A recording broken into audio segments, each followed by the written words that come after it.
Hello everyone, welcome to APTI Plus Academy for Civil Services. In this session, we are going to discuss the topics that appeared in the third week of September. So, welcome to our weekly current affairs session. Our first topic is registered unrecognized political parties. So recently, the Election Commission of India announced the delisting of around 474 registered unrecognized political parties for defying statutory norms. Okay, there were a number of reasons. For instance, they were not participating in the elections over the past 6 years. Okay, so a lot of such parties were delisted. So right now there are around 2046 active parties, registered unrecognized political parties which are registered nationwide. Now the first question is, what are registered unrecognized political parties or RUPPs? Well, RUPPs are political associations that are registered with the Election Commission of India. Okay, but they have not performed well in the elections, and that is why they have been not recognized as state or national parties. But please note that they have been registered under Section 29A of the Representation of Peoples Act 1951. Not 1950 but 1951. This you have to remember for prelims. So we all know that there were like two acts. One is RPA Act 1950 and another one was RPA Act 1951, right? The RPA Act 1950, it is a legislation that was passed by the Parliament to regulate the electoral system in India, right? To address matters which are related to elections to the Lok Sabha and even the state legislative assemblies and legislative councils. So this act primarily it deals with the process of elections and qualifications and disqualifications of voters. Basically, it provided a mechanism for preparing electoral rolls and allocating the seats and then delimiting the constituencies, right? On the other hand, if we talk about the RPA Act 1951, so this act provides for the conduct of election of the House of Parliament and to the houses of legislature of each state, qualification and disqualification for membership of those houses, as well as things that constitute corrupt practices and other offences or that are in connection with such elections. Okay, it also provides for the determination of disputes that arises because of the elections. Basically, it was introduced in the Parliament by Dr. B.R. Ambedkar, and please note that this was enacted before the first general election. Okay, and this was enacted by the Provisional Parliament under Article 327 of the Indian Constitution. We all know that the general elections in India were held in between 25th October 1951 and February 21st 1952. So the first general elections happened in India, and after that the entire process went on. But here we need to note that RPA Act 1951 was enacted before the first general elections. And to confuse you, in the examination what they do is they keep everything same. Instead of RPA Act 1950, they will put 1951 or vice versa. So you have to understand here, you have to remember that RUPPs, that is registered unrecognized political parties in India, they are registered under RPA Act 1951, okay, not 1950. In the examination, they can also confuse you with another thing, that RUPPs are not registered since they are not recognized as national or state parties because of election performance or electoral performance, but that is not the case. They are registered, yes, but they are not recognized because they did not perform well in the electoral or the elections. Now, what are the privileges that are given to these parties? The first one is the income tax exemptions. So they get exemptions of the income tax under Section 13A of the Income Tax Act.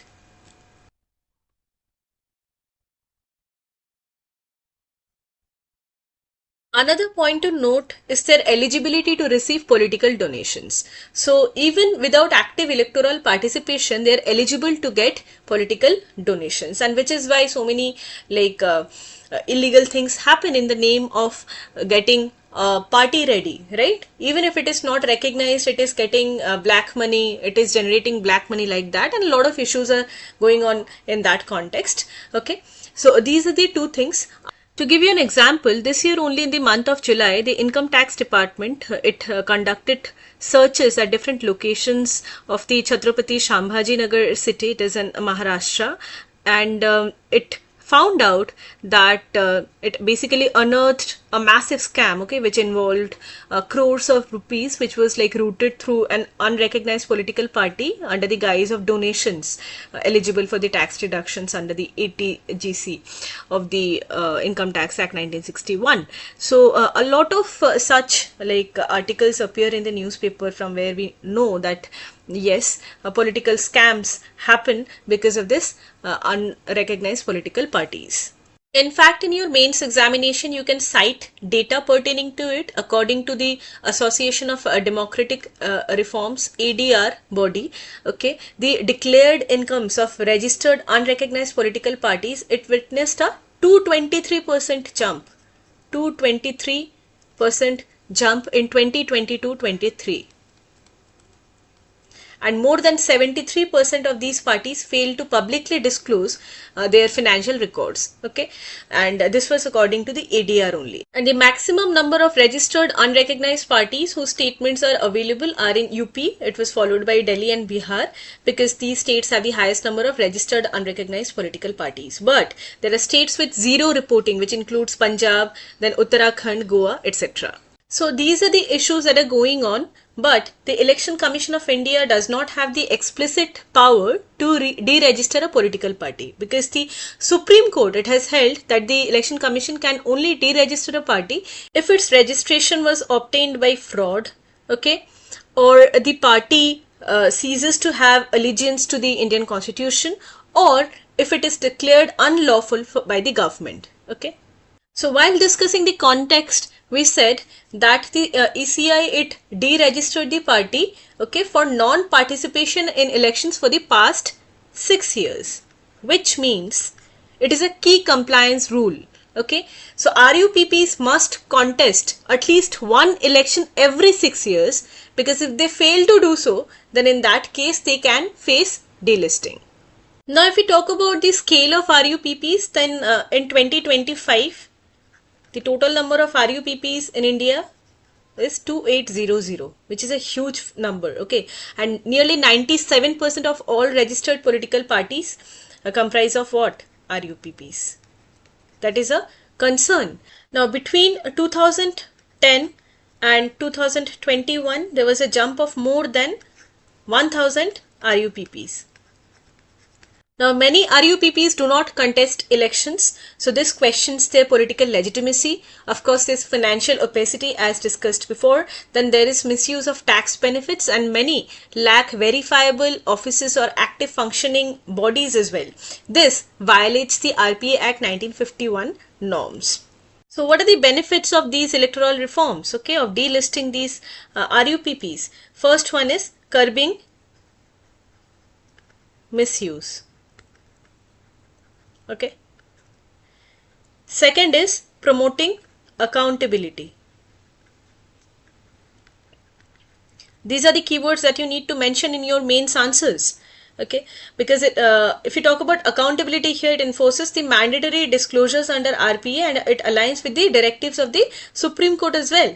Right. For example, in the ADR versus Union of India 2002 case only, the Supreme Court directed that yes, you have to disclose for funding transparency. Then there will be, of course, systematic cleanup. Systematic cleanup, what? It reduces the clutter in the voter symbols, because for each party a voter symbol is allotted, okay, and in the electoral rules also, and this supports digital tracking via the PPRTMS, which is the Political Parties Registration Tracking Management System.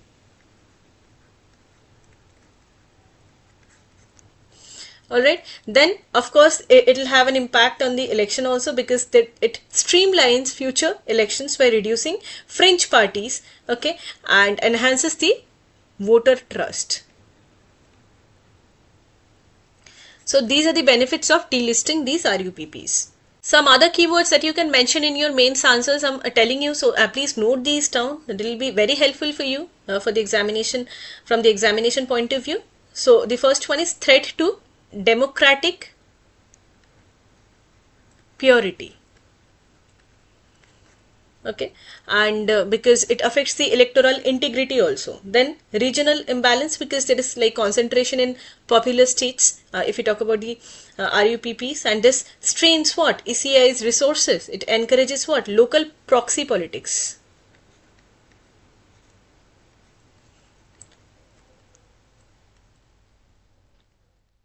Okay, no proper politics. Okay, just we opened a political party like a shell company, and then running it, and then also running the dirty politics. So of course this these are the concerns regarding RUPPs. It is also, it will be subject to global scrutiny. If you talk about the electoral transparency indices, this could decline, and it could also like put a put an impact on the like gaps, policy gaps, right? Because there'll be implementation gaps, and then the autonomy of the ECI is also tested under political pressures. So of course these are the things that you need to mention in your mains answers. So whenever you are reading a topic like this in newspaper, okay, you cover the portions that are relevant from Lakshmikant as well. For instance, what is the criteria, recognition criteria for various political parties in India if you talk about a state party or a national party? If you talk about a state party, then a party must meet any of the conditions. What are the conditions? 6% vote plus 2 assembly seats in legislative assembly elections, or 6% vote plus 1 Lok Sabha seat from that state, or 3% assembly seats or 3 seats minimum in assembly, or 1 Lok Sabha seat per 25 seats allocated, or 8% vote share in state level elections. Similarly, if we talk about a national party, a party must meet the conditions to become a national party. And what are the conditions? 6% votes in 4 states plus 4 Lok Sabha seats, 2% Lok Sabha seats from at least 3 states, and recognition as state party in 4 or more states. And this automatically grants the national party status to that particular party. For instance, if the Trinamool Congress in Bengal, if it wants to become a national party, then it has to be recognized as a state party in 4 or more states. Okay, and this will automatically grant it the national party status. So these things you can revise from the Lakshmikant whenever you are reading a topic like this. Also, there are a lot of differences between the recognized parties. It could be state or national, or the unrecognized political parties. Registered unrecognized political parties. What are the differences? The first one is the fact that registered unrecognized political parties, or RUPPs, okay, they do not they have not met the criteria, of course, of national and state political party recognition, but recognized parties, they have of course met the criteria which was discussed a few minutes back. Then if we talk about the election symbol, okay, RUPPs must choose from a list of free symbols. This you have to remember, okay, on a first come first served basis during elections. Unlike this, in case of recognized parties, okay, it is allotted a reserved symbol that is exclusive to the party, okay, and nationwide for national parties and statewide for state parties. If we talk about the campaigners who campaign before the elections, then in case of RUPPs, it has allowed to have around 20 star campaigners. 20 star campaigners, like whose travel expenses are counted in the election expenditure of candidates. And in case of recognized parties, it allows up to 40 star campaigners, which is double the number of RUPPs. So it could be a trap in paper in the prelims that they do not get any star campaigners. No, they are allowed up to 20. Then regarding the electoral rolls, in case of RUPPs, they do not automatically receive the free copies of the electoral rolls. But in case of recognized parties, they receive 2 sets of free electoral rolls from the Election Commission of India. Also, regarding the broadcast time, in case of RUPPs, they are not entitled to free airtime on different like state-owned media like Doordarshan and All India Radio during the elections. But the recognized parties, they get dedicated time slots on state TV and radio for election campaigning. So these are the differences that you need to remember for your exam. Moving to the next topic, Global Innovation Index 2025. So recently, World Intellectual Property Organization, or WIPO, it released the Global Innovation Index 2025. So in prelims, they can ask you which organization releases the Global Innovation Index. So this could be a question. We'll read about WIPO, of course, but before that, let's understand what is Global Innovation Index, or GII. Okay. In the first place, you need to understand it is an annual report, which means every year this report is released by the WIPO. Okay. And if we talk about the 2025 edition, it ranked around 139 economies, and it is based on over 80 indicators. Very important to note, 80 indicators that measure both innovation inputs. What are innovation inputs? For instance, institutions, human capital, infrastructure, research and development in an economy. Then outputs, these include what? Knowledge, technology, okay, creative outputs, etc. Basically, it identifies the global trends in terms of innovation in aspects such as AI, quantum computing. This year also, Switzerland has topped the Global Innovation Index list, and this is for the 14th consecutive year. And China has entered the top 10 for the first time, because it is driven by patent filings and the spending of China in research and development. Now, India ranked 38th this year. Okay, this is a little bit of improvement in comparison to last year, because last year it had ranked 39th. Okay, so India's steady climb, it basically reflects India's resilient innovation and economic recovery. So we have other strengths also, because right now India is excelling in patent applications, scientific publications, then ICT, which is the information and communication technology exports. So this is strengthened by a vibrant tech sector, and of course global research and development hubs in states and in places like Bengaluru and Hyderabad. Then it is also because of the strong venture capital inflows, credit access, okay, for innovation, because it is quite easy to get loans for innovation right now. Then investments in startups. Right now India ranks very high in unicorn creation, and this is because of government's support. But there are a lot of weaknesses as well, because right now a firm level innovation at the level of the company in terms of investments are quite weak. Knowledge absorption in small and medium enterprises is also weak. Okay, there are like gaps in logistics, okay, because of the turnaround time and all. Then not turnaround time, suppose a ship is going from one place to another place, how much time it takes to go there and then come back. So that is also there in terms of logistics, issues are there. Then ecological sustainability, of course, because the economic survey, it also has highlighted that logistic costs in India is about 14 to 18% of GDP. 14 to 18% of GDP, and this is higher than the global benchmark of 8%. These data you need to cite. Okay. So global benchmark is 8%, but in logistics, India loses about 14 to 18% of the GDP. And there are issues in the institutions also, because regulatory efficiency has a lot of challenges. Ease of doing business, yes, we have a lot of challenges. And then intellectual property protection remain bottlenecks, because a lot of products are there which are taken over from the small and medium enterprises by the giants. So these issues are there. So what steps are needed to boost India's innovation rank further? Firstly, we need to invest in high-speed broadband expansion, which is already happening in the form of what? BharatNet. Okay, then we need to streamline the intellectual property laws so that there is an improvement in ease of doing business. We need to promote public private partnerships for research and development, because right now we are investing very less in research and development in India. Okay, and we need to also prioritize human capital. For example, we need to expand the STEM education. Okay, and skilling programs. If we talk about the national education policy of 2020, under that already there are a lot of provisions which will promote skilling programs. And then we also have Skill India program. We need to increase our research and development spending, as mentioned before. Right now we are just spending 0.7%, so we need to increase it to at least 2% immediately. Okay, and we also need to focus on AI, biotech, and big data and green tech. Okay.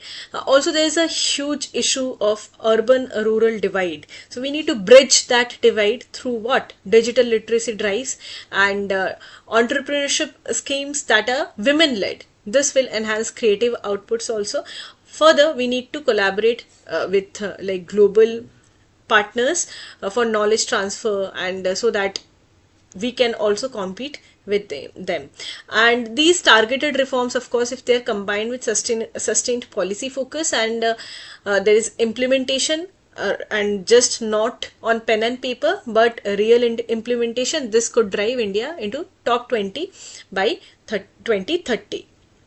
So, and of course by then it will also solidify our role as global South innovation leader. Now if you talk about WIPO, okay, so World Intellectual Property Organization, basically it is a specialized agency of the United Nations which was established in the year 1967 and then India joined in 1975.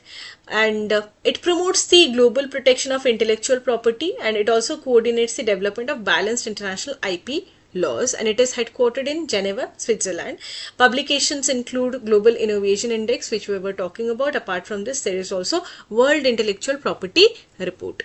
You must be knowing intellectual property refers to what? It refers to the creations of mind, okay? So, such as it could be like inventions, it could be literary, artistic works, design, symbols, names, images that are used in commerce. Now, there are a lot of laws such as the patents, the copyright, the trademarks that protect these IP rights, and these rights, they give creators the exclusive like right for a like period to prevent others from using their work without permission, and this enables them to benefit financially as well as gain recognition nationally and internationally.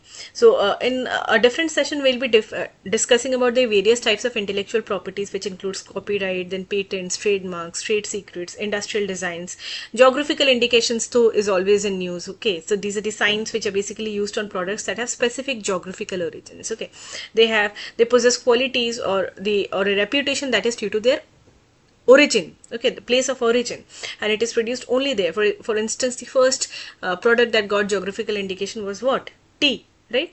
So Darjeeling tea. Moving to the next topic, Sudarshan Chakra mission.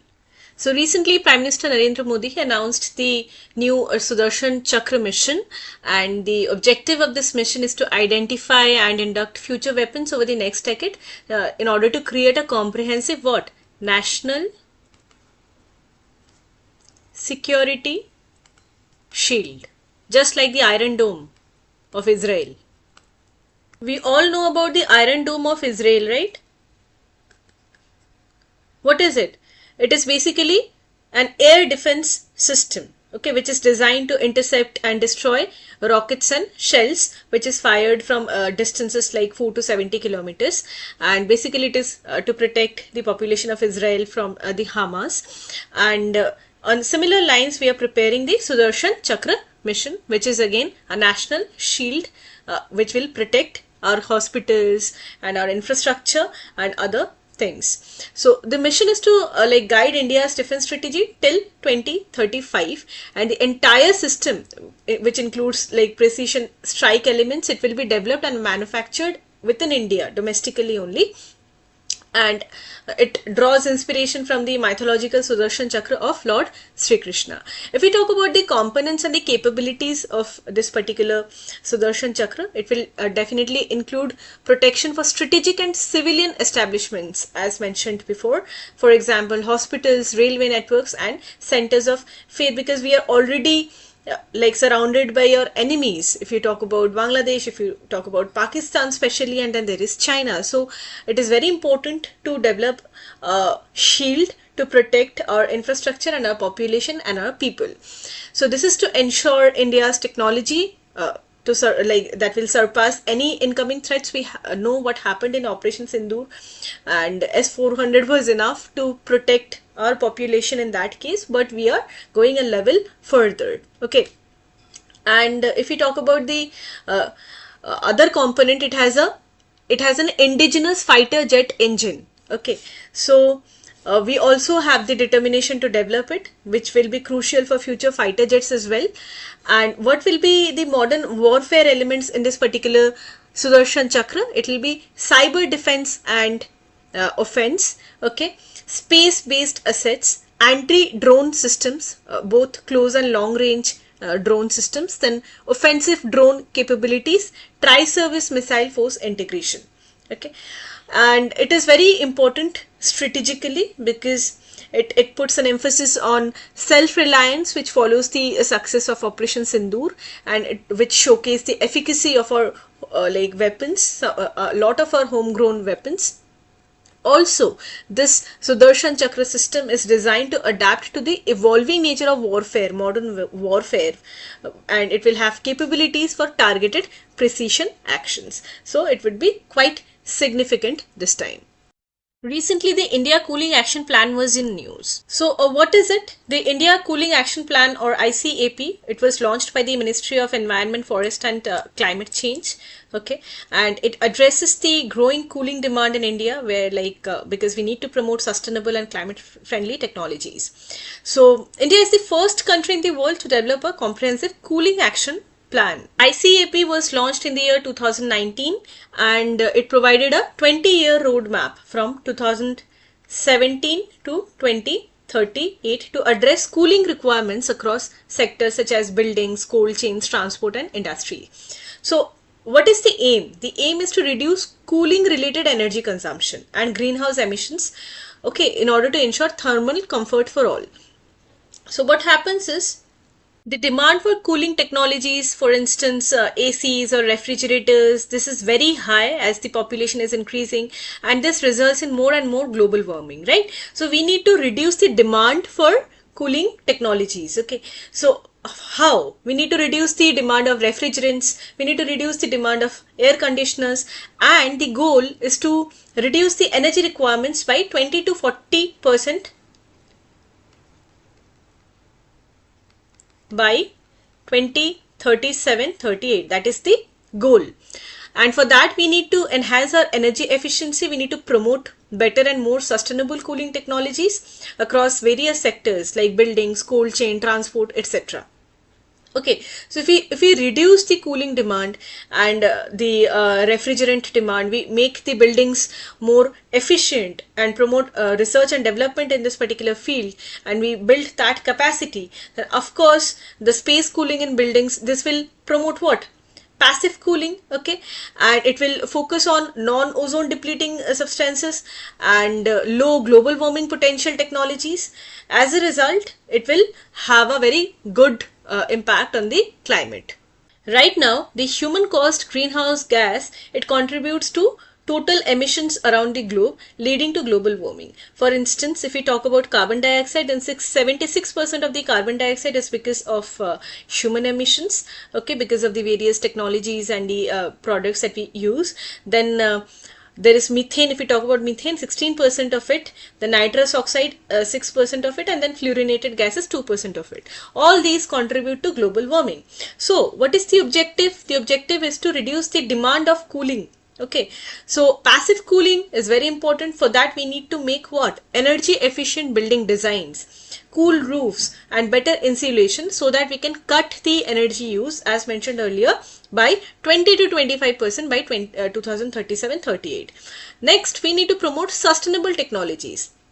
Okay, technologies in refrigerators which will not have global warming potential, so low global warming potential, the natural cooling methods and efficient air conditioners as well. For instance, we need to develop standards and labels for appliances and phase out the high global warming refrigerants. For instance, many high global warming potential refrigerants are used. Okay, these are substances like HFCs,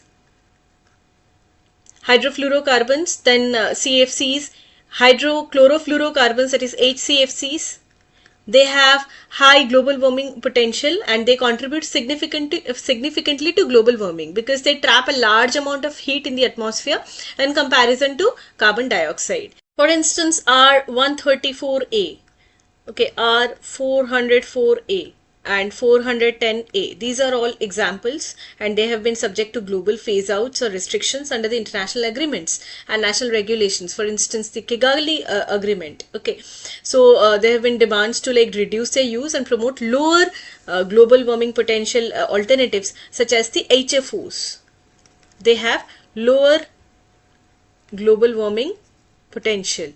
HFOs are what? Hydrofluoroolefins. So this is the basic thing.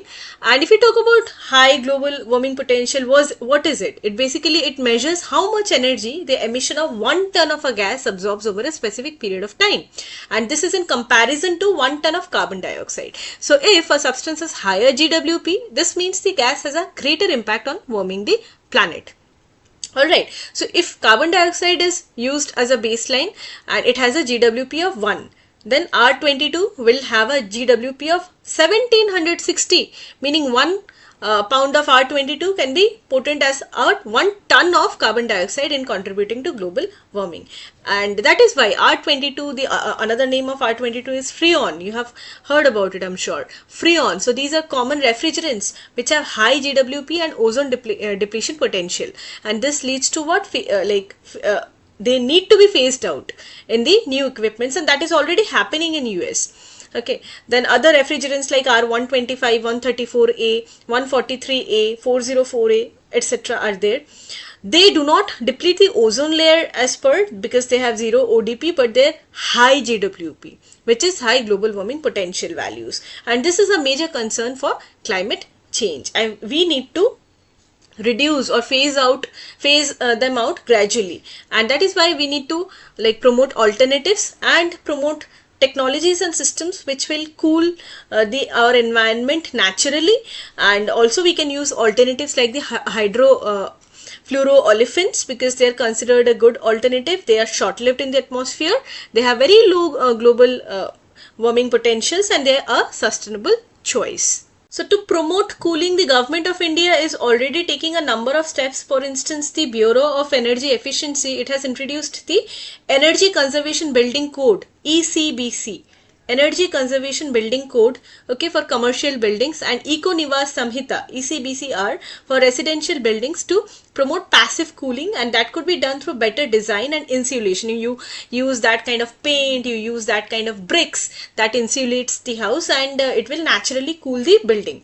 Then of course we need to transition in terms of our refrigerants also, as mentioned earlier, because there are a lot of studies that focus on non-ozone depleting substances and low GWP technologies for buildings and public like transports and everything. Okay, so India achieved a 67.5% reduction in HFC production, hydrofluorocarbon production and use, and this aligns with the Kigali Agreement.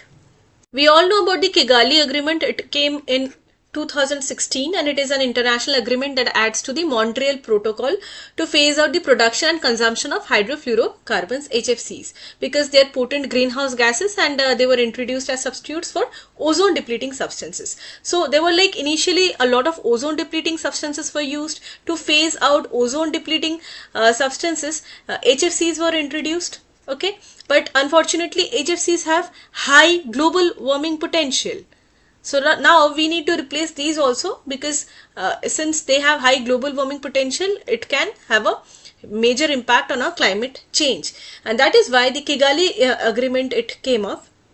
It was adopted in Rwanda, Kigali, and it sets a global gradual phase down schedule for HFCs with targets and timelines for developed and developing countries to significantly reduce emissions and combat climate change by phasing out HFCs by mid-century.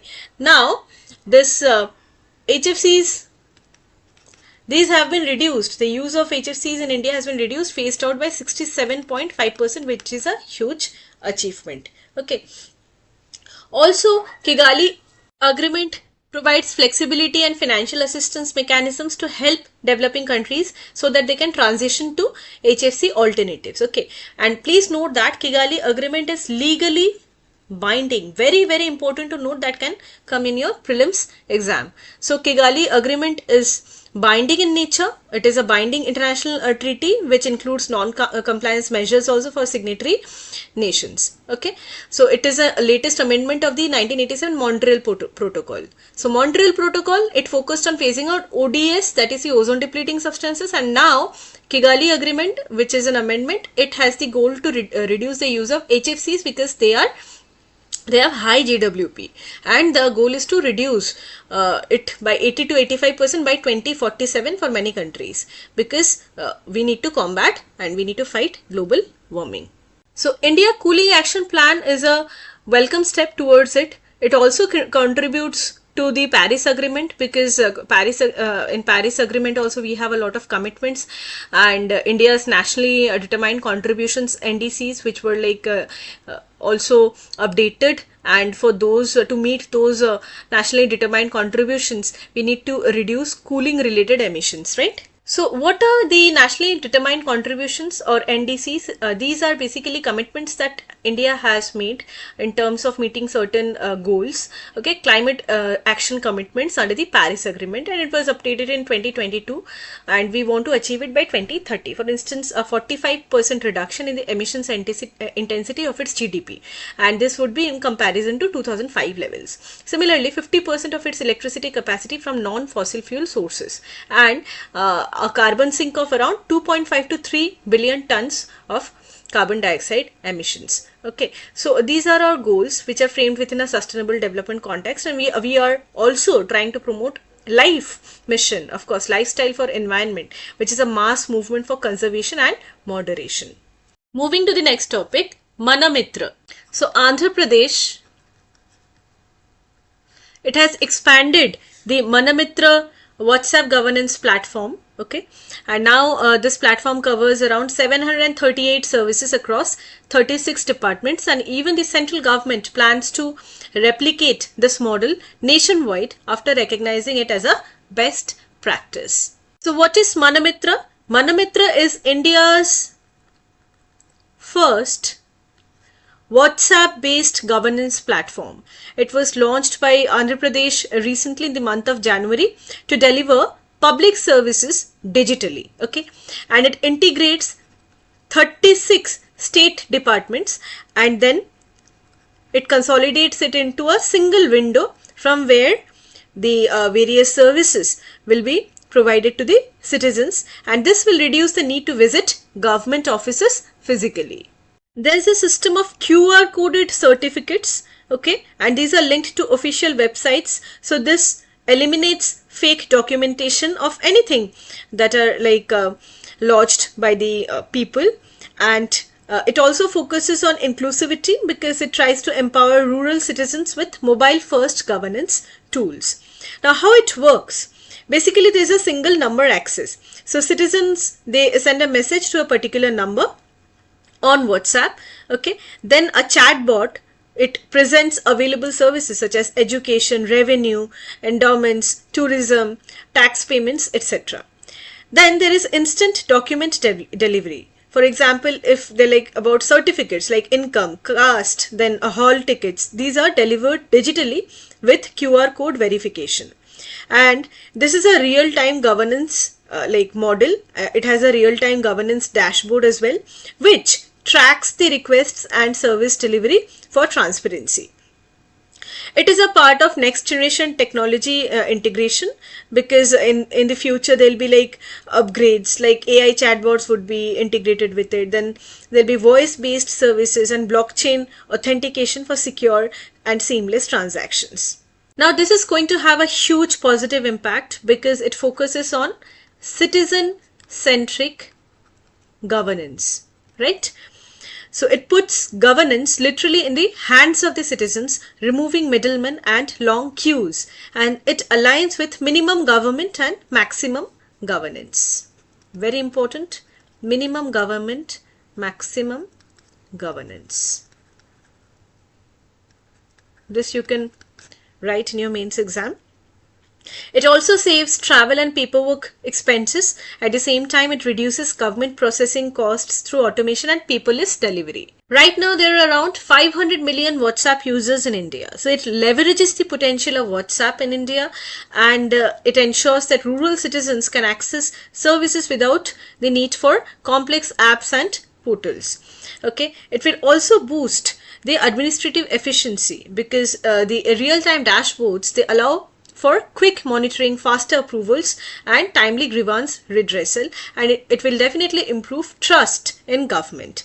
Okay, now there are a lot of challenges right now because there's a digital divide. Okay, tribal belts and the remote villages, they still face connectivity issues. Then cyber security risks are also there because fake WhatsApp accounts, they require secure verification and strong encryptions. That is there. Capacity building is important. Data privacy is very important to avoid misuse of citizens' sensitive data. And also it needs to be scalable because the backend systems must be robust enough to handle lakhs of simultaneous service requests without even crashing. So we need to expand the thing by by AI integration, deploying AI chatbots and etc. Okay, strengthen the cyber security and introduce things like two-factor authentication, blockchain-backed verification, etc. Also, we need to conduct awareness campaigns for improving the digital literacy, and then we can pass a legal framework to institutionalize WhatsApp governance.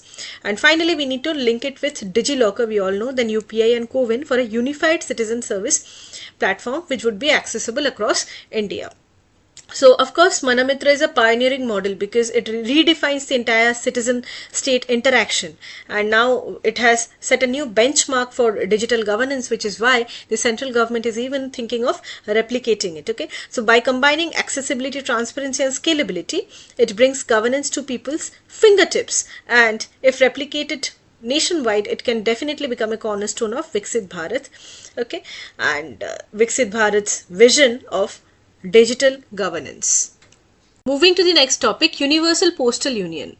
Recently, India was re-elected to the Council of Administration and the Postal Operations Council of the UPU or Universal Postal Union, and this happened during the 28th UPU Congress, which was held in Dubai.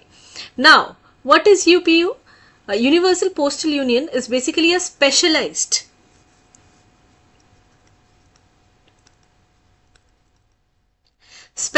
agency of what? The United Nations, and the primary forum for international postal cooperation. It basically ensures that there is a universal postal network connecting 192 member nations. It was founded in 1874 through the Treaty of Bern. This is very important. Question come on what is Treaty of Bern in prelims, right? And this is the second oldest international organization after the International Telecommunication Union. So the oldest one is what? ITU, and it is followed by UPU. Now, the aim of UPU is to promote global postal cooperation, of course, and ensure smooth international mail exchanges and develop modern, reliable and affordable postal services worldwide. Okay, it facilitates the growth in parcel, mail and postal financial services. Now, UPU has four bodies, key bodies. Okay, one is the Congress. Second is the Council of Administration, which deals with policy, regulatory, legal, administrative issues, okay, between the various Congress sessions. Then there is POC, that is Postal Operations Council. This is a technical and operational body. It has 48 elected members and it drives postal service modernization. And finally, there is IB, that is International Bureau. This is the secretariat which provides logistical and technical support. Now, India has been elected to which of the bodies? CA and POC. Okay, India has been elected to it, re-elected rather, because previously also India was elected to it. So basically this particular UPU, it defines global postal regulations and standards, and it also resolves disputes and promotes cooperation. It helps countries in modernizing postal services, and it recommends measures for improving quality, efficiency and financial sustainability of postal services. So this was all about this particular topic. Moving to the next topic, State Finances Publication 2025 by the Comptroller Auditor General. So the CAG's State Finances Publication 2025, it reported that states' salary bills have risen 2.5 times. 2.5 times in 10 years. Okay, to 16.6 lakh crores. Also, the public debt, it has surged by 3.4 times and the figure is 59.6 lakh crore. So this particular report is basically an annual publication by the CAG which assesses the state's finances, debt, revenue, expenditure trends, etc. So basically it provides a comprehensive picture of the fiscal health, sustainability and policy implications for all the 28 states. As mentioned earlier that the salary bills, it has risen by 2.5 times and if we compare from 2013 to 2022-23 and the figure is 16.6 lakh crore now. Then if we talk about the subsidy bills,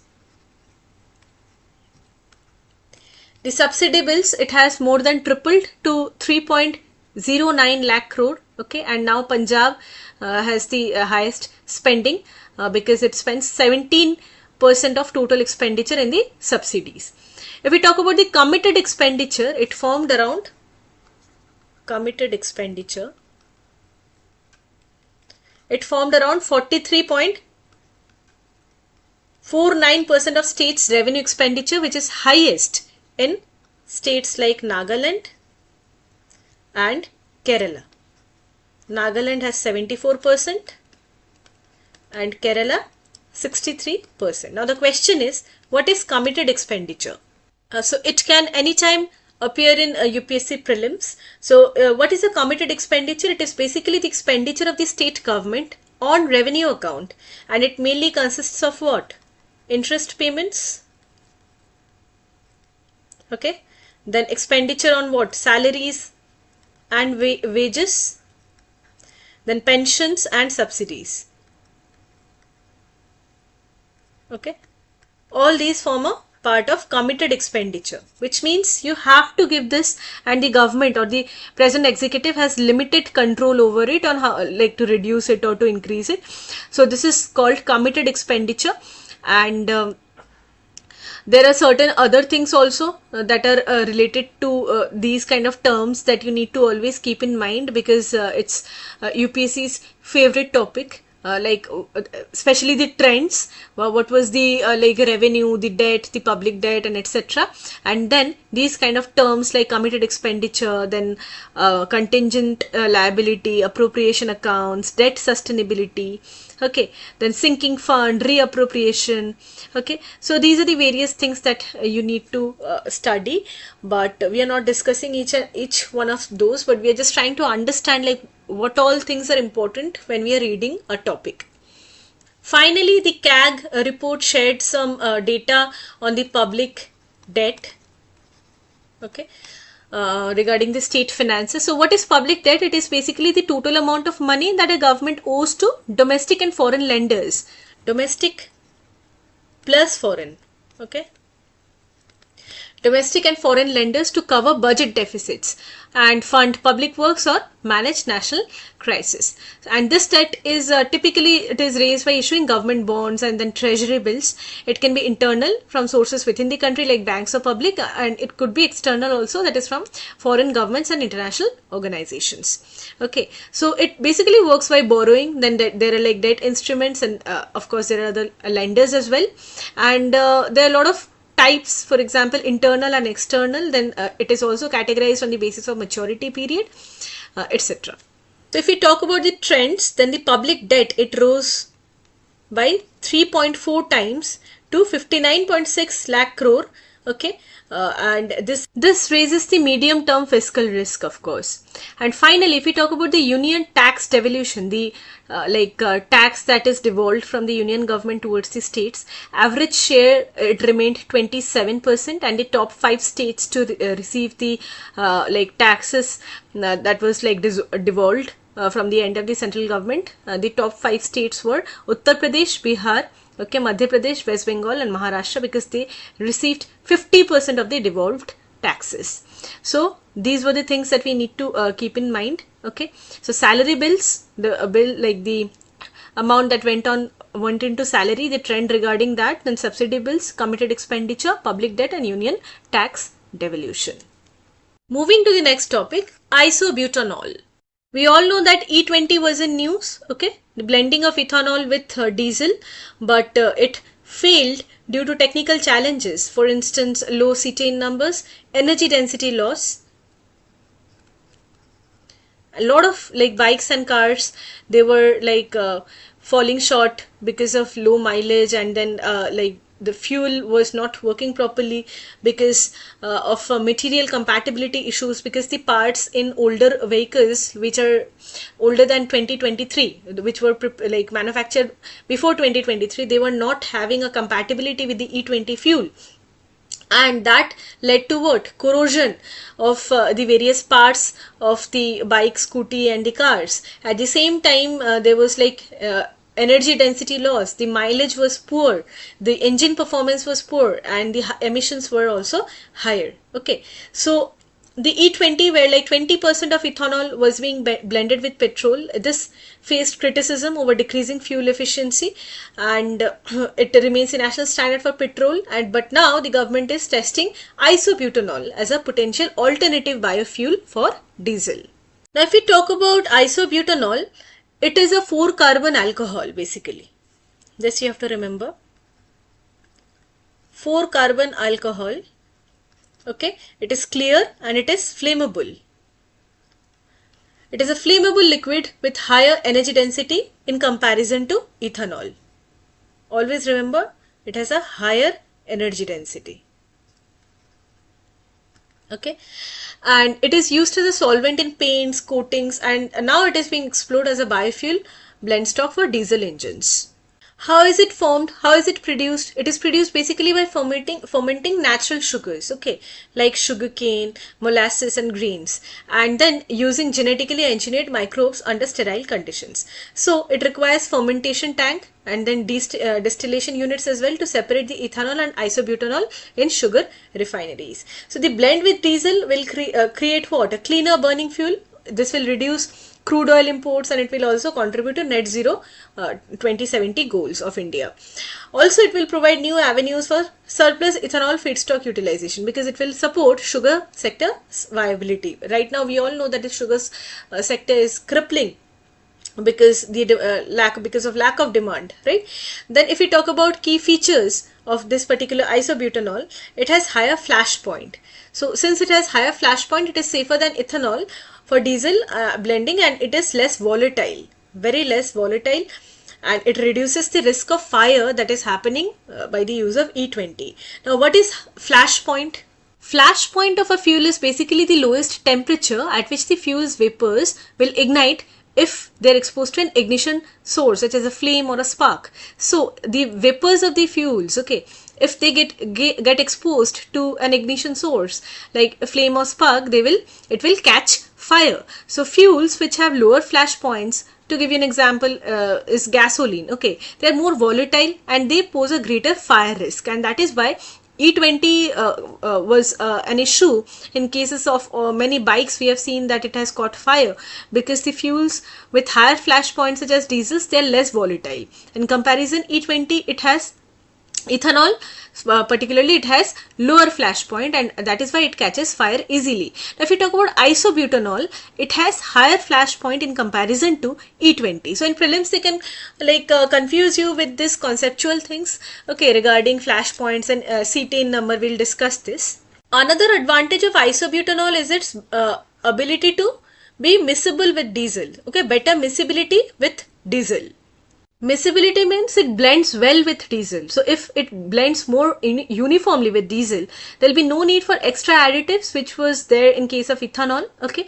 Then it has higher calorific value than ethanol. Isobutanol has higher calorific value than ethanol. So of course the fuel efficiency will also improve, okay, and there is also provision for flexible production, because isobutanol can be co-produced with ethanol using existing infrastructure with minor modifications. We were talking about the process of formation, the formation process, where both ethanol and isoethanol, they can be like formed and then they can be separated, right, using distillation units. And of course it has the potential to lower particulate emissions and reduce carbon intensity also. Now it has a lot of applications. For instance, up to 10% blending is possible with diesel for transport sector. It is used in paints, coatings, okay, and research is ongoing for future sustainable fuel use as well. It can also be converted to jet fuel, plastics and rubber intermediaries, but it has like certain issues also. The limitations are low cetane number. Since it has low cetane number, it reduces the ignition quality, which may cause knocking unless additives are added. Now what is cetane number? Cetane number is basically the measure of the ignition quality of diesel fuel. This basically indicates how quickly the fuel will self-ignite under compression. So if there is like the cetane number is high, it signifies a shorter ignition delay, which means the bike is starting or not, the car is starting or not. If it has a lower cetane number, then there will be knocking, okay, and there will be delay in getting started. So so if there's a higher cetane number, this leads to smoother, quieter engine operation. Also it leads to better fuel efficiency, reduced emissions, and this is similar to something called octane number, okay, where octane number rates basically gasoline's resistance to auto ignition. So yes, this is all about the cetane number. So since isobutanol has low cetane number, it can lead to knocking, okay, and it reduces the ignition quality as mentioned earlier. Then engine compatibility, because over 10% blend may impact engine performance and durability. This we have seen in the case of E20. So we cannot blend it more than 10%. That is another challenge. Of course, incremental cost, because additives and blending infrastructure upgrades, it raises the overall costs of the thing. And miscibility concerns, because it needs biodiesel as co-solvent for full homogeneity. So we'll need biodiesel also if we need full homogeneity, that is full blending with the diesel. So these are the things that need to be overcome, and research is going on. Moving to the next topic, Trump imposes $1 lakh fee on H-1B visas. So we all know what Donald Trump has done. He has signed a proclamation imposing a $1 lakh, which is around 86 lakh fee on H-1B visa sponsorships, and this raises the cost for US firms hiring foreign skilled workers. Okay, now what it is basically employers, they sponsor H-1B visas, okay, but they must now pay $1 lakh per applicant, which is up from a few $1,000s earlier, from few thousand to $1 lakh. So what is the objective of this step, of this initiative? To deter misuse apparently, and to ensure that only highly skilled professionals, they are hired in US, and it also aims to protect the American workers from wage displacement. Okay, but it has huge implications for India, because Indian IT companies like Infosys, Wipro, TCS, etc., they're the largest H-1B users, and they'll face steep rise in compliance cost, which will potentially reduce the hiring. Also, there'll be an impact on brain drain, because Indians make up of around 71% of all H-1B visa holders. So higher the fees, it may limit opportunities for mid-level talent as well. There'll be an impact on the business also, because it could shift outsourcing back to India and encourage nearshoring in Canada, Mexico to avoid US costs. And it will have a long-term impact also, because it may accelerate investment in automation, AI to offset cost of expensive foreign talent. So what is H-1B visa? So basically it is a non-immigrant US visa that allows employers to hire foreign workers in specialty occupations which requires technical expertise. Okay, so and the aim is to address the shortage of skilled workers in sectors like STEM, finance, IT, medicine, etc. And it also ensures fair pay to prevent wage undercutting of American workers. Now, what are the key features of this H-1B visa? It requires at least a bachelor's degree or equivalent in relevant field. Valid for 3 years, very important to note. Okay, extendable up to 6 years. Beyond that, if green card process initiated. And if you talk about the quota, 65,000 visas are granted annually, and 20,000 extras are also granted for US master's degree holders. And if you talk about the employer sponsored, then it requires petition by a US based employer.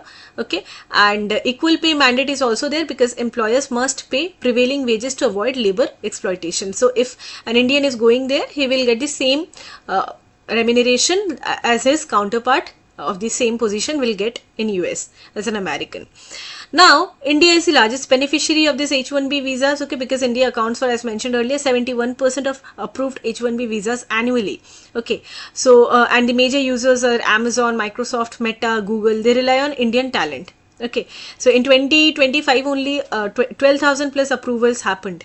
Okay, now it supports India's like talent also, and the export industry of the IT sector, and there are like inflow of remittances also to the family members from these workers over there. But long green card backlog for Indians is there, because wait time is more than 10 years. And recently Donald Trump took this step. So Donald Trump's America First policy and his harsh steps, of course, it is a challenge for Indian people now, and it creates hardship for thousands of professionals and families, and a lot of ramifications would be there, but the long-term consequences may favor India's strategic interests. So firstly, brain drain is a major issue. So of course we can have our own policy where we can use this talent pool and create an ecosystem that would be attractive enough to retain and attract the talent that America's restrictive policies may redirect. Okay, and this transformation could also alter the technology landscape altogether, because the immigration news and policy changes, they serve as the drivers of innovation within the country. Okay, so it is disruptive in the short term, definitely, but it may prove to be a catalyst that India needed to accelerate its like transition from a talent exporter to an innovation destination where people will come to get jobs. Moving to the next topic, aflatoxin contamination. So recently Indonesia suspended groundnut imports from India over aflatoxin contamination concerns, and exporters like are objecting to the delayed notification, etc. Now here you just need to know what are aflatoxins. So basically aflatoxins are toxic secondary metabolites that are produced by the fungi Aspergillus flavus and Aspergillus parasiticus. So what are secondary metabolites?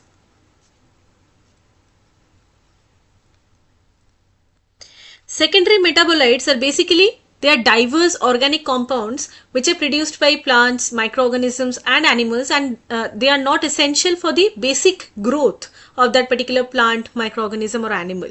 Okay, they are not essential for their development either or reproduction, but they provide the ecological functions like defense against predators, then attracting pollinators and acting as signal molecules. So these are basically specialized compounds which are used in various industries, and like pharmaceuticals, food flavorings, cosmetics, agrochemicals, etc.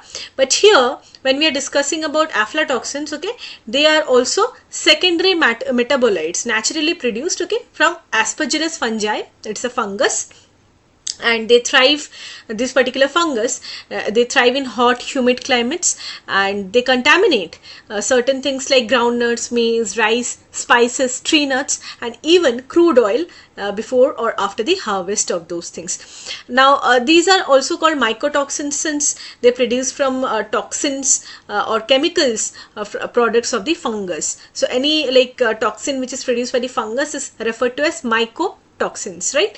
And they have they are categorized into various types, for instance B1, B2, G1, G2 and M1 depending upon it. If for instance if we talk about the B1 category, then it is the most common and most toxic, and it has it is a strong liver carcinogen which is like limited globally in the strictest possible manner. Then B2, it co-occurs with B1, it is less toxic but adds to total aflatoxin load. Then G1, G2, MH, M1, etc. Now if you talk about aflatoxins, they are stable even under heat conditions. Okay, so they are not destroyed by normal cooking or processing. Also they are capable of causing DNA damages and cancer. So these are the things that you need to note down because they appear in prelims. Then contamination cannot be detected by sight, smell or taste because they need lab testing. Also, they are subject to strict code alimentarius and WTO standards for international trade. Now if we talk about the Codex Alimentarius,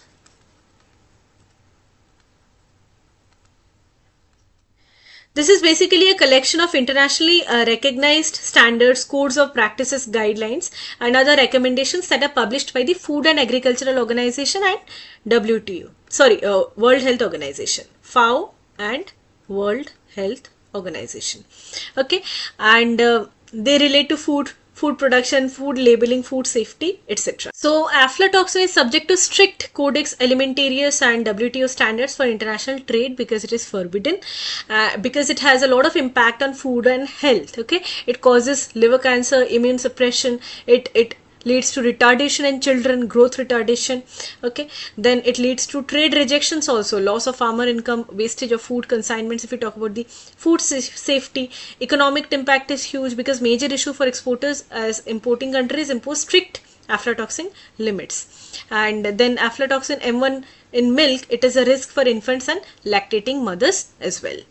Moving to the next topic, Saudi-Pakistan Strategic Mutual Defense Agreement. So Saudi Arabia and Pakistan, they have formalized decades of informal military cooperation by signing a Strategic Mutual Defense Agreement. It is a pact that could notably affect India's national interests in South Asia and Gulf region. And we all know what is happening after Operation Sindoor, and Pakistan is trying to go to various nations and trying to cooperate with those nations and take them in favor, and this is a part of that attempt only. Now this pact, it basically includes a collective defense clause. It contains joint military mechanisms and intelligence sharing, and this has been formalized after decades of cooperation now. So for Pakistan, it offers financial lifelines and strategic relevance. But if we talk about Saudi Arabia, it provides a hedge against regional threats like Iran, then the Houthis and the Israel's aggression as well. So it is a win-win thing for both the countries. Now, if we talk about the implications of Saudi-Pakistan pact on India, so of course a geopolitical setback in the Middle East, because Saudi-Pakistan defense pact, it revives historical ties between the two countries, and it poses a geopolitical challenge to India's Gulf diplomacy also. It will also enable Pakistan to leverage its strengthened position with Riyadh to push anti-India narratives, especially in case of Kashmir, especially within the Organization of Islamic Cooperation, because all these are Islamic countries, and this will complicate India's influence in the Islamic world as well. Now, if we talk about the impact on energy security, then of course India's energy security and reliance on Saudi crude oil, it could face challenges due to a deeper Saudi-Pakistan strategic alignment, and this could complicate commercial and geopolitical ties as well. Additionally, India's 2.6 million strong diaspora who are staying in Saudi Arabia, they are a key source of remittances, and this could be affected by shifts in regional political landscape. Of course, there will be a pressure on counter-terrorism efforts also, because India has been taking huge steps to expose Pakistan in all forums, including the FATF and the different countries, and India's efforts to isolate Pakistan internationally, the isolationist policy over terrorism could be affected. And Saudi Arabia's deepened strategic partnership with Pakistan, it could also temper its otherwise growing cooperation with India on counter-terrorism. Okay, then fueling a destabilizing arms race, of course, in advanced technologies, because Saudi financial support could allow Pakistan to rapidly modernize its military and then invest in combat drones, hypersonic missiles and cyber warfare. So with backing from partners like Turkey and China, it could also limit the influence of India, and this is now literally forcing India into an accelerated costly arms race in case of AI, space, electronic warfare. Okay, because we need to counter a technologically advanced adversary on its western border, right? So of course this is going to be an issue, and the significance of Saudi Arabia for India is also significant, because Saudi Arabia is a strategic energy partner. It ranks among one of the largest suppliers of crude oil to India. It meets India's energy requirements. India is also Saudi Arabia's second largest trade partner. Okay, and Saudi Arabia ranks 5th for India if we think about its trade. India and Saudi, they have strengthened their defense ties also through joint exercises like Exercise Sada Tansik and Al Muhid Al Hindi, and these like have enhanced our interoperability, trust, and regional security cooperation.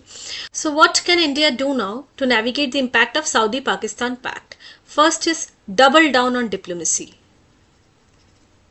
So, these are the phrases that you need to use while you are writing your mains answer. So India must ensure its relationship with Saudi Arabia is defined by economic interests and not the Pakistan prism.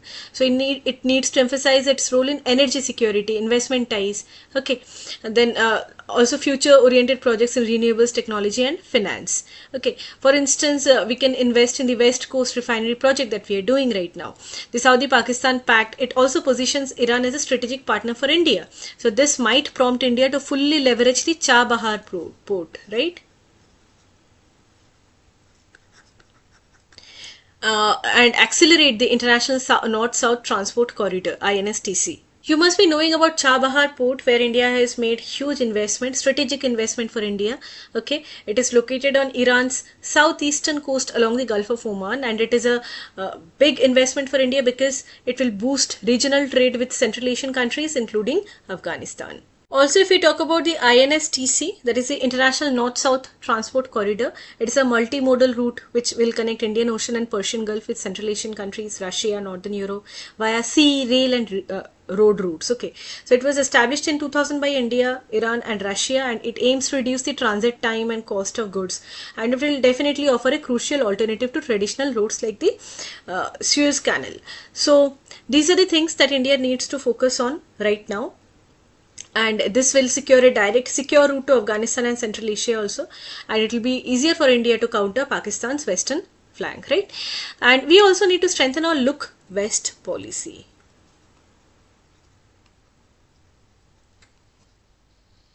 Okay, India needs to diversify its Gulf strategy by deepening ties with UAE and Qatar, and through that can be done through trade deals, then LNG supply, okay, liquefied natural gas supplies and defense cooperation, and maintain a practical and pragmatic relationship with Iran. So this will ensure a regional balance in the location. So right now India needs to have a diversified regional strategy to safeguard its interests. So with this we come to an end of this session. Thank you so much.